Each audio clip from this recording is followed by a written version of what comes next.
Hello student. आज हम बात करेंगे भारत के राष्ट्रपति। अब तक जो हमने बात की थी भारत का राष्ट्रपति, और आज हम बात करने वाले हैं भारत के राष्ट्रपति, यानी कि भारत में अब तक कौन कौन व्यक्ति राष्ट्रपति बने हैं, उनकी खास खास विशेषताएं क्या है। एग्जाम में कई बार क्वेश्चन पूछा जाता है कि भारत में निम्नलिखित में से कौन प्रथम राष्ट्रपति थे, यानी कि एक जमाना था जब पूछा जाता था क्वेश्चन कि देश के पहले राष्ट्रपति कौन थे। अब इस टाइप के क्वेश्चन तो आने बंद हो गए, लेकिन 4 ऑप्शन आपको दे देंगे, 20 में से कोई भी 4 राष्ट्रपति निकालकर, और उसमें से पूछा जाएगा कि बताइए पहले राष्ट्रपति कौन बने थे। तो इसका मतलब यह है कि हमें राष्ट्रपतियों की सीक्वेंस याद करना जरूरी है कि कौन सा व्यक्ति कितने नंबर पर राष्ट्रपति बना था। ये सीक्वेंस अगर आपको याद हो गई तो राष्ट्रपतियों में कहीं से भी क्वेश्चन आ जाए, किसी भी प्रकार की सीक्वेंस बना ले, आप आराम से ऐसे क्वेश्चन को हैंडल कर सकते हैं। देखो कैसे, मैंने आपके लिए एक ट्रिक बनाई है।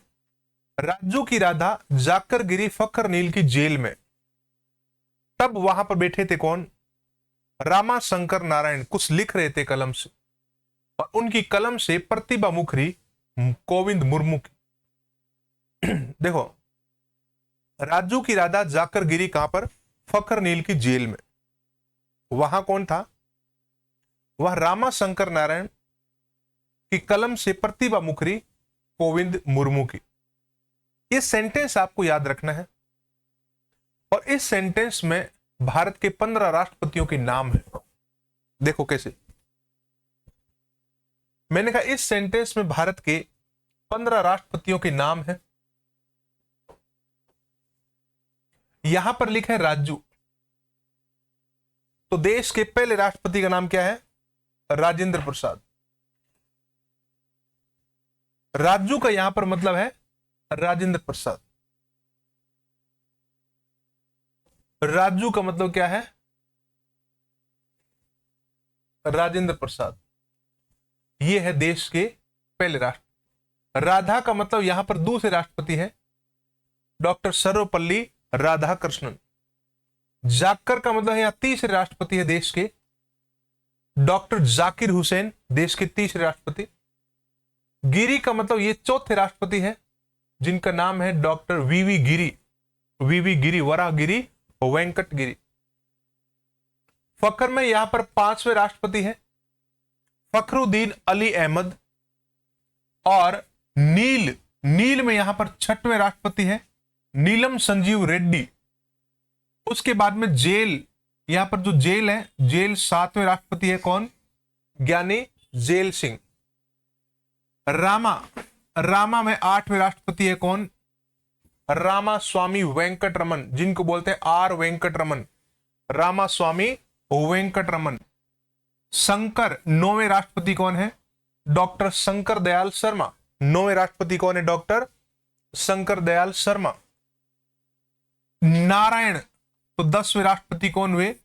के आर नारायणन, कोश्री रमन नारायणन। कलम 11वें राष्ट्रपति APJ Abdul Kalam, doctor APJ Abdul Kalam.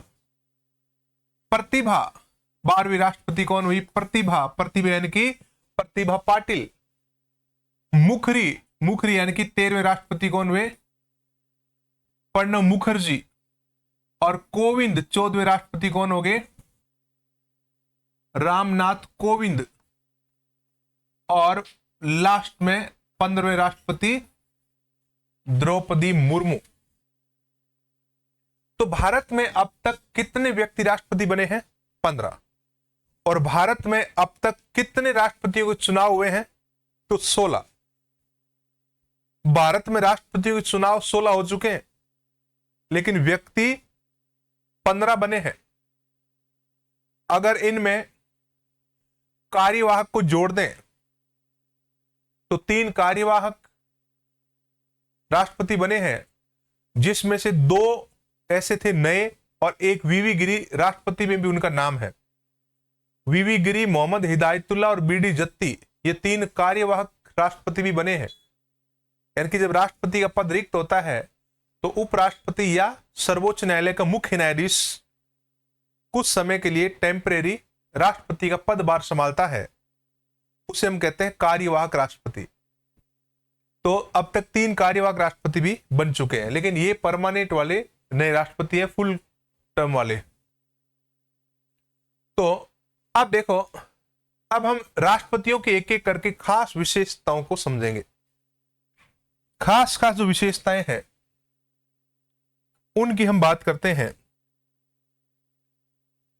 Bharat में अब तक ये राष्ट्रपति बन चुके हैं, अब तक 15 राष्ट्रपति बन चुके हैं और 15वें राष्ट्रपति का नाम क्या है? द्रौपदी मुर्मू। सबसे पहले राष्ट्रपति कौन बने थे? डॉक्टर राजेंद्र प्रसाद। राजेंद्र प्रसाद के बारे में आपको पता है, ये संविधान निर्मात्री संविधान सभा के अध्यक्ष भी रहे और राष्ट्रीय आंदोलन में गांधी के साथ उन्होंने आंदोलन किया था, गांधीवादी नेता के नाम से भी जाने जाते हैं। और राजेंद्र प्रसाद ने फुल टाइम संविधान सभा के अध्यक्ष के रूप में कार्य किया, पूरी संविधान सभा में अध्यक्ष थे। और जब संविधान सभा की अंतिम बैठक हुई 24 जनवरी 1950 को, तब राजेंद्र प्रसाद बन गए थे देश के प्रथम राष्ट्रपति। राजेंद्र प्रसाद देश के प्रथम राष्ट्रपति मनोनीत हुए थे 24 जनवरी 1950 को। उसके बाद 1952 में पहली बार राष्ट्रपति के चुनाव हुए और इन्होंने रिकॉर्ड मतों से विजय प्राप्त की। रिकॉर्ड मतों का मतलब है कि 99% वोट जो है इनको मिले। केटी शाह नाम के प्रतिद्वंदी जो थे, इनके सामने चुनाव लड़ रहे थे, वो हार गए थे। तो यहां पर राजेंद्र प्रसाद ने इस प्रकार से रोल प्ले किया जिनको आज भी हम लोग मानते हैं कि रियल पर्सनालिटी थी और लोगों के दिलों पर राज करने वाले व्यक्तित्व डॉक्टर राजेंद्र प्रसाद। सबसे लंबे समय तक पद पर रहने वाले राष्ट्रपति हैं ये।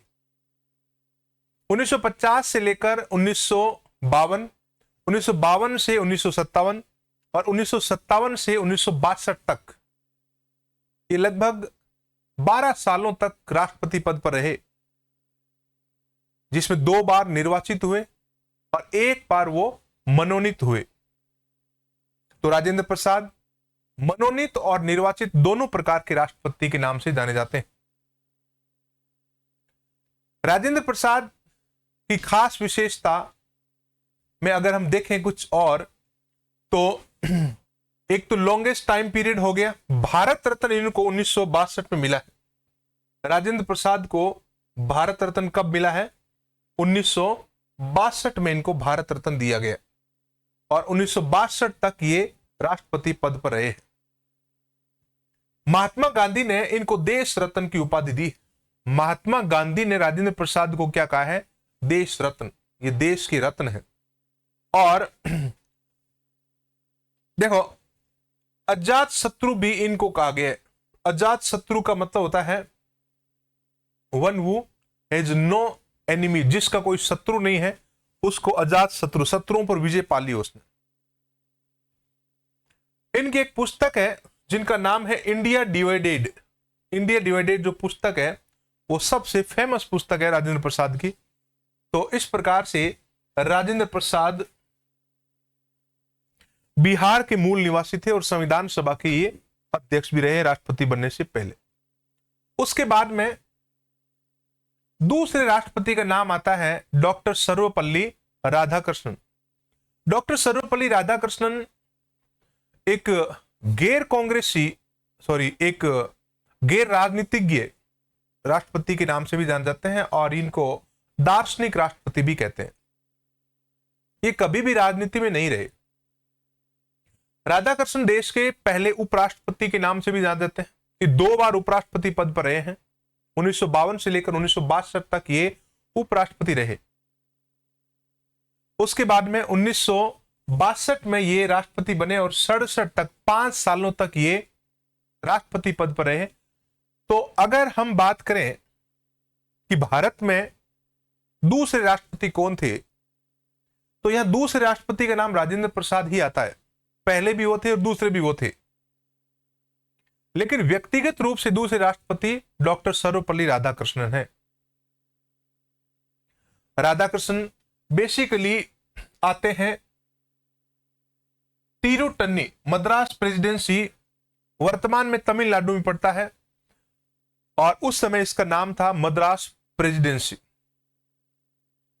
इन्होंने अपने करियर की शुरुआत एक शिक्षक के रूप में की, आगे चलकर बड़े स्तर पर ये प्रोफेसर बने, और 1962 में इनके शिष्यों का दल इनसे मिला। इनको जन्मदिन की बधाई देने के लिए पधारे इनके शिष्य। तब उन शिष्यों ने डिमांड की कि हम आपके जन्मदिन को यादगार बनाना चाहते हैं। इन्होंने पूछा कैसे? कि हम आपके जन्मदिन को शिक्षक दिवस के रूप में हमेशा यादगार रखना चाहते हैं। तो राधाकृष्णन ने कहा कि अगर ऐसा होता है तो मुझे भी खुशी होगी, और एक शिक्षक की जो इमेज है समाज में, उसमें सुधार होगा और बहुत अच्छे से शिक्षकों को सम्मान मिलेगा। मेरे साथ अगर शिक्षक जुड़ता है तो मैं अपने आप को गौरवान्वित महसूस करता हूं। तो भारत में शिक्षक दिवस की शुरुआत 1962 में 5 सितंबर को हुई थी, और 5 सितंबर को इनका जन्मदिवस आता है।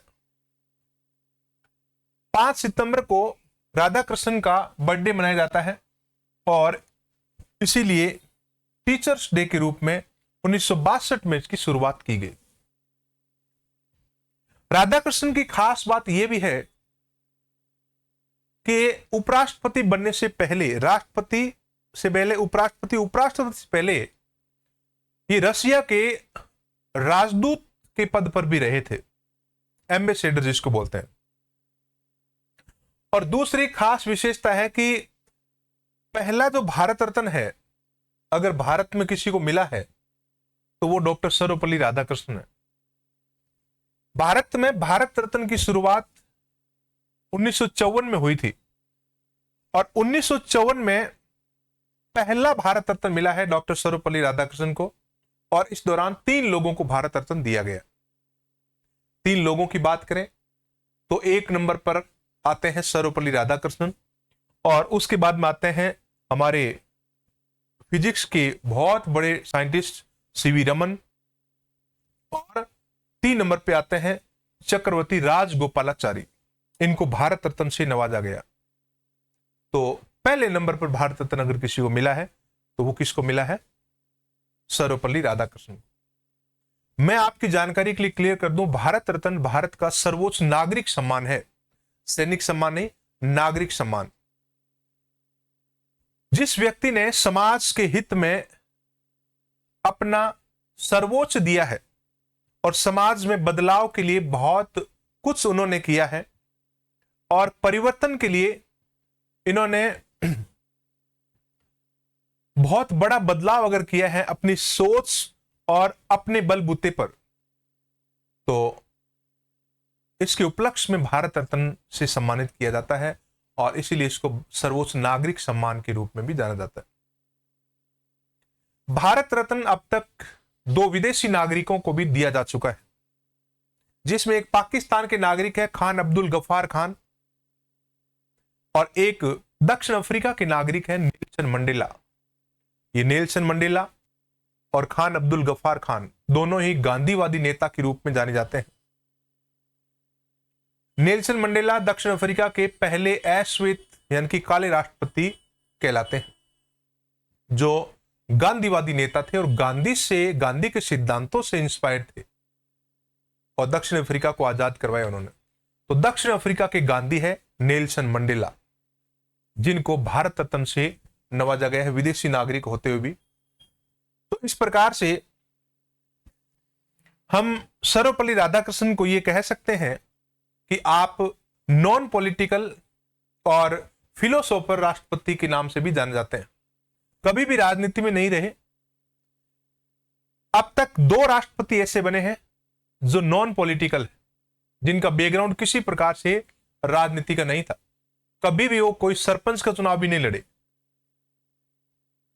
तो ऐसे में पहले नंबर पर आते हैं सर्वपल्ली राधाकृष्णन, और दूसरे नंबर पर आते हैं doctor APJ Abdul Kalam. APJ Abdul Kalam वैज्ञानिक राष्ट्रपति और राधाकृष्णन दार्शनिक राष्ट्रपति के नाम से जाने जाते हैं। ये दोनों ही नॉन पॉलिटिकल है। तो इस प्रकार से हमने बात की सर्वपल्ली राधाकृष्णन की खास खास विशेषताओं की। चलिए, उसके बाद में नाम आता है डॉक्टर जाकिर हुसैन का। जाकिर हुसैन देश के पहले मुस्लिम राष्ट्रपति के नाम से जाने जाते हैं और सर्वपल्ली राधाकृष्णन के जस्ट बाद यानी कि 1967 में 67 में राष्ट्रपति बने, लेकिन 1969 में इनका पद पर डेथ हो गई थी। यह दुर्भाग्य था कि पद पर इनका निधन हो गया 1969 में। एक्चुअल में बेसिकली हैदराबाद के मूल निवासी थे। आपने जामिया मिलिया इस्लामिया विश्वविद्यालय का नाम सुना होगा, उसके फाउंडर कहलाते हैं जाकिर हुसैन। जाकिर हुसैन का कार्यकाल में अगर देखें तो सबसे छोटा कार्यकाल इनका ही रहा है, यानी कि लगभग 2 साल तक ये पद पर रहे हैं और इन 2 सालों में इन्होंने अपनी पहचान, अपनी ख्याति देश में बनाई और जाकिर हुसैन को हम याद करते हैं इस प्रकार से देश के प्रथम मुस्लिम राष्ट्रपति के नाम से। ये राष्ट्रपति बनने से पहले बिहार के राज्यपाल भी रहे हैं जाकिर हुसैन। तो जाकिर हुसैन के कार्यकाल में अगर देखें सबसे छोटा कार्यकाल है। इनका जब निधन हुआ था पद पर, डाई इन टेन्योर, पद पर जब निधन हुआ था 3 मई 1969 को, उस समय वीवी गिरी उपराष्ट्रपति हुआ करते थे। और उपराष्ट्रपति, आपको पता है राष्ट्रपति का पद रिक्त होते ही कार्यवाहक राष्ट्रपति बनता है, अधिकतम 6 महीना। उपराष्ट्रपति कार्यवाहक राष्ट्रपति यानी कि एक्टिंग प्रेसिडेंट मैक्सिमम 6 मंथ तक बन सकता है।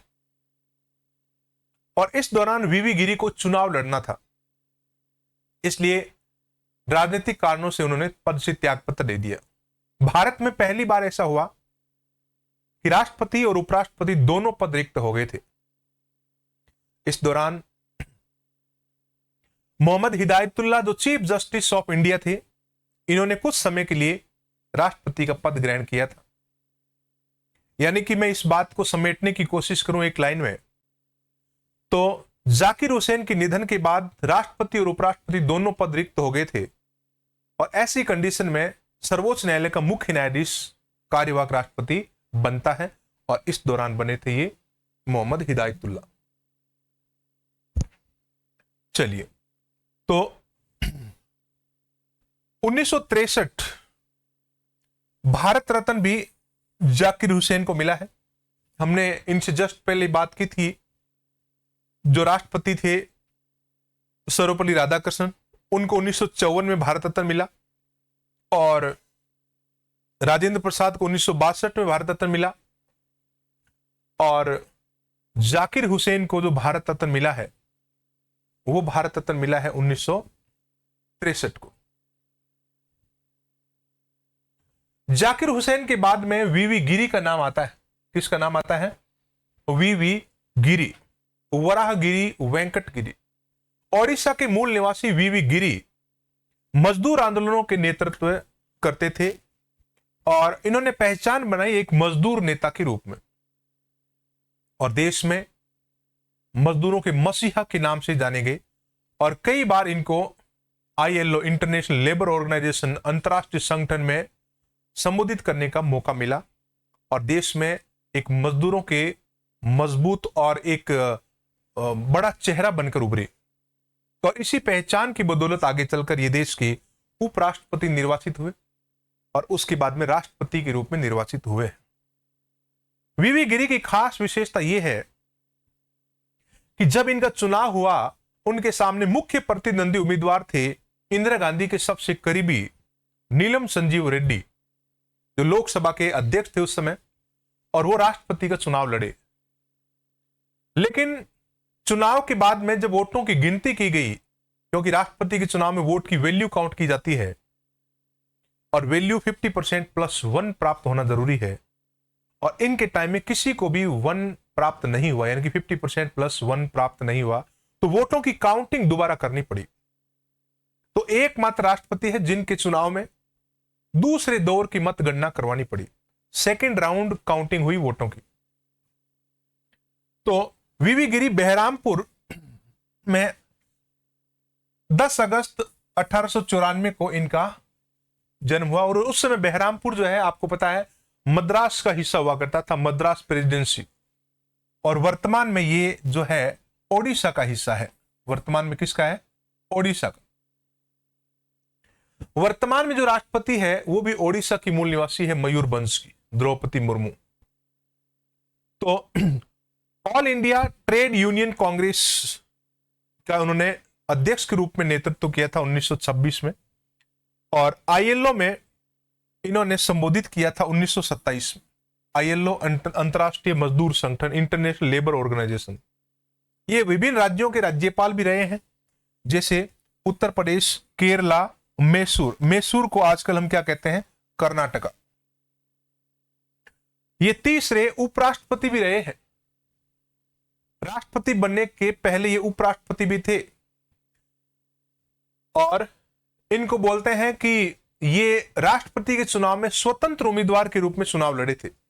इंडिपेंडेंट कैंडिडेट थे ये।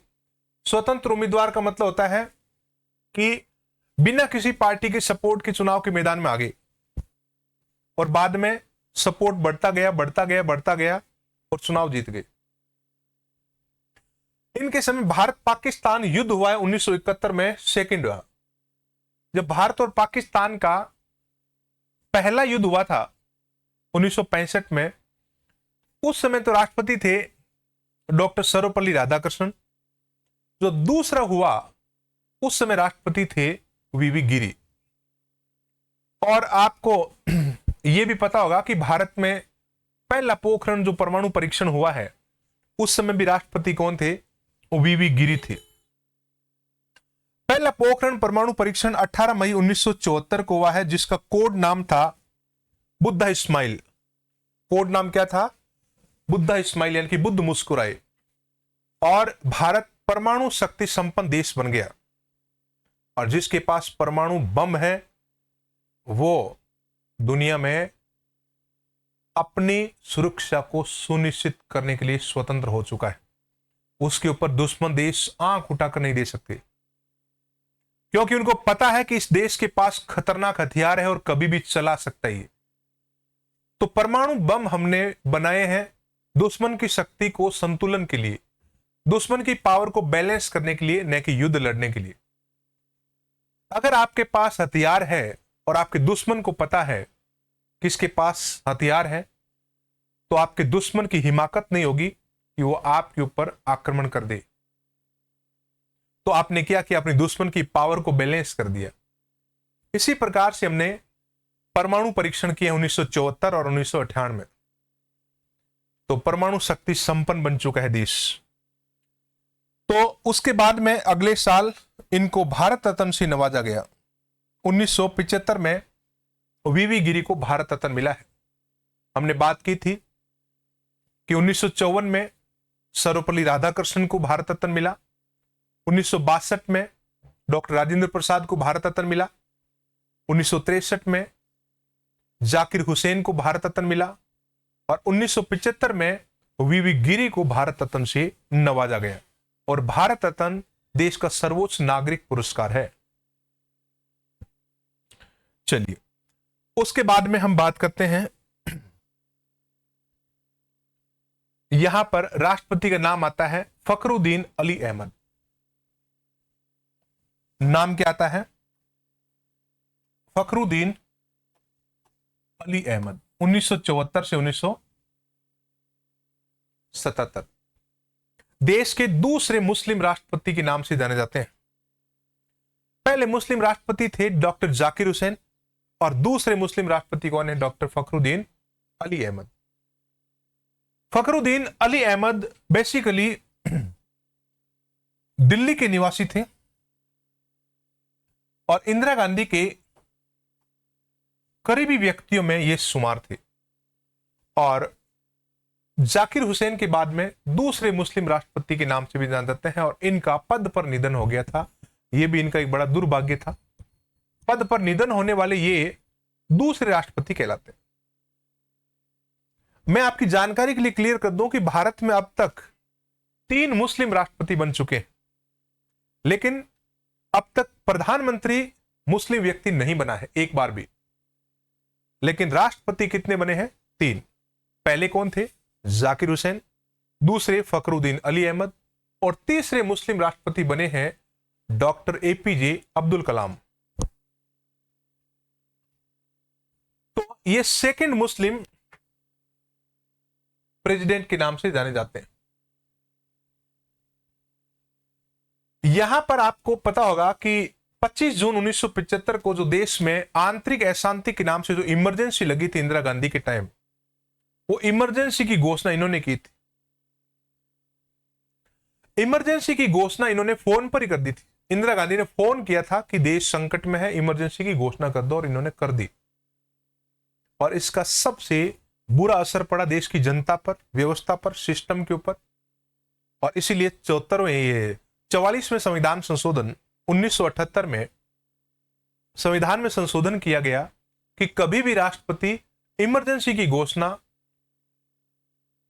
मौखिक सलाह से नहीं कर सकता, लिखित सलाह से ही करेगा। मंत्रिमंडल की लिखित सिफारिश के बाद ही राष्ट्रपति के द्वारा राष्ट्रीय आपातकाल की घोषणा की जा सकती है।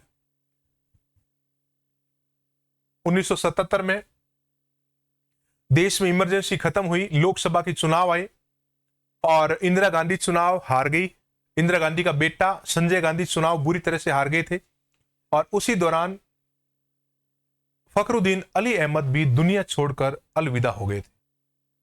तो पद पर निधन हुआ इनका 1977 में। 42वां संविधान संशोधन 1976 राष्ट्रीय आपातकाल के दौरान हुआ है, और उस समय हस्ताक्षर करने वाले जो व्यक्ति है 42वें संशोधन पर, उनका नाम क्या है? फखरुद्दीन अली अहमद।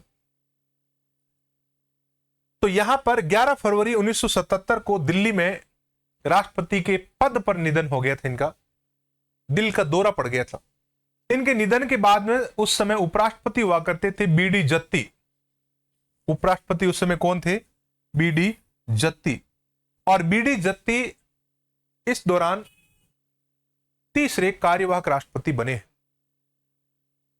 तो यहां पर इनके निधन के बाद में बीडी जत्ती कार्यवाहक राष्ट्रपति बने। उसके बाद में नाम आता है नीलम संजीव रेड्डी। नीलम संजीव रेड्डी। और नीलम संजीव रेड्डी भारत में जब राष्ट्रपति बने तो ये निर्विरोध राष्ट्रपति चुने गए। 1977 से 82 तक ये राष्ट्रपति पद पर रहे। और जब ये चुनाव के मैदान में आए तो इनके सामने कोई था ही नहीं, मैदान पूरा खाली पड़ा है। और जब किसी चुनाव में एक ही कैंडिडेट हो चुनाव लड़ने वाला, तो चुनाव आयोग उसको विजेता घोषित कर देता है। उसे कहते हैं निर्विरोध विजेता। उसे क्या कहते हैं? निर्विरोध, या इंग्लिश में कहें तो अनअपोज्ड कैंडिडेट। अनअपोज्ड, जिसका किसी ने विरोध किया ही नहीं। बताया जाता है कि ये सबसे यंगेस्ट प्रेसिडेंट है और 65 साल की उम्र में ये राष्ट्रपति बन गए थे। आप को मन में हंसी आ रही होगी कि 65 साल वाला भी क्या युवा होता है। तो ये बात आपको क्लियर होनी चाहिए कि युवा कोई उम्र से नहीं होता है, युवा होता है विल पावर्स। आप अपने लक्ष्य के प्रति कितने समर्पित है, कितने डेडिकेटेड, उसी से तय होता है कि आप युवा है या वृद्ध है। आपकी उम्र अगर 20, 22, 25, 30 है और इच्छा शक्ति आपकी खत्म हो चुकी है, आपके दिमाग में कोई गोल नहीं है, कुछ करने का लक्ष्य नहीं है, आप सुबह आराम से उठते हैं 9-10 बजे और खाते हैं, पीते हैं, सोते हैं, इधर उधर घूमते हैं और कुछ किया नहीं, कुछ समझा नहीं, कुछ ज्ञान प्राप्त किया नहीं, कुछ नया नहीं किया, नया नहीं समझा, यानी कि गोल नहीं था आपके पास, तो आप अगर युवा है तब भी आपको लोग बूढ़े ही कहेंगे। और एक व्यक्ति 80 साल का है, 70 साल का है, 65 साल का है, 60 साल का है, लेकिन सुबह उठते ही उसके दिमाग में गोल होता है कि आज मुझे ये करना है और मैं करके बताऊंगा, ये कमिटमेंट अपने आप से वो करता है, उसे कहते हैं युवा। जो संघर्षों के सोपानों पर चढ़कर सफलता को प्राप्त करे और उसके अंदर सफलता को पाने की एक आग आंखों के अंदर नजर आए, उसे युवा कहते हैं। अगर कुछ पाने की ललक और जिज्ञासा और विल पावर नहीं है तो युवा कोई नहीं कह सकता। तो ये युवा राष्ट्रपति के नाम से भी जाने जाते हैं। तो एक्चुअल में ये आंध्र प्रदेश के मूल निवासी थे और आंध्र प्रदेश के ये पहले मुख्यमंत्री के नाम से भी जाने जाते हैं। 1956 से 60 तक ये आंध्र प्रदेश के सीएम रहे हैं। कौन? नीलम संजीव रेड्डी। नीलम संजीव रेड्डी, आपको पता होगा, सातवाहन राजाओं का शासन हुआ करता था भारत में, और सातवाहन राजाओं ने एक परंपरा स्टार्ट की थी कि अपनी मां का नाम अपने नाम के साथ में जोड़ना, और यह परंपरा आज भी है आंध्र प्रदेश में। और नीलम संजीव रेड्डी के आगे जो नीलम है वो उनकी माता का नाम है, इनका खुद का नाम संजीव है, संजीव रेड्डी है, नीलम इनकी माता का नाम है। आंध्र प्रदेश के एक महान राजा हुआ करते थे, गौतमी पुत्र सातकर्णी। तो गौतमी, उनकी माता का नाम था गौतमी, और वो बड़े गर्व से कहते हैं कि मैं गौतमी का पुत्र हूं। अपनी मां का नाम वो लेते थे। आजकल के युवा अपनी मां का नाम लेने में संकोच महसूस करते हैं, तो हमें गर्व होना चाहिए कि अपनी मां के ऊपर, जिन्होंने हमें जन्म दिया है, उनका नाम लेने में संकोच किस बात का। तो आंध्र प्रदेश में परंपरा है कि अपनी मां का नाम वो अपने नाम के साथ में जोड़ते हैं। तो इस प्रकार से ये नीलम संजीव रेड्डी लोकसभा के पूर्व अध्यक्ष भी रहे हैं और सबसे युवा राष्ट्रपति भी रहे हैं, और निर्विरोध राष्ट्रपति ये चुने गए। आज की क्लास में हम इसको यहीं पर विराम देंगे, और बाकी के जो राष्ट्रपति है वो हम नेक्स्ट क्लास में पढ़ेंगे। और इस क्लास में हमने राजेंद्र प्रसाद, सर्वपल्ली राधाकृष्णन, हमने पढ़ा डॉक्टर जाकिर हुसैन, हमने पढ़ा फखरुद्दीन अली अहमद, हमने पढ़ा वीवी गिरी और नीलम संजीव रेड्डी। नेक्स्ट क्लास में हम इसके बाद के राष्ट्रपतियों को पढ़ेंगे, जैसे ज्ञानी जेल सिंह को पढ़ेंगे, रामास्वामी वेंकट रमन को पढ़ेंगे, और हम शंकर दयाल शर्मा को पढ़ेंगे, और हम पढ़ेंगे के.आर. नारायणन को, एपीजे अब्दुल कलाम को, प्रतिभा पाटिल को, रामनाथ कोविंद को और द्रौपदी मुर्मू को। तो आज के लिए इतना ही, बाकी हम मिलते हैं नेक्स्ट क्लास में। जय हिंद।